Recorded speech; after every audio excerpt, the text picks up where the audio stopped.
Paano magkape ang isang cute at maangas na Ken na laki sa probinsya?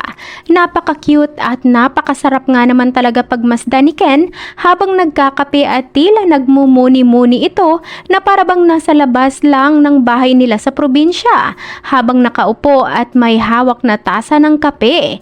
Komento ng isang netizens, napakasimple lamang daw umano ni Ken na parang nasa bahay lang ng kaibigan nito na nagkakape. Saad pa niya, yung upo daw talaga ng kanyang bias ang nagdala dahil napaka down to earth nitong tao. Narito panoorin.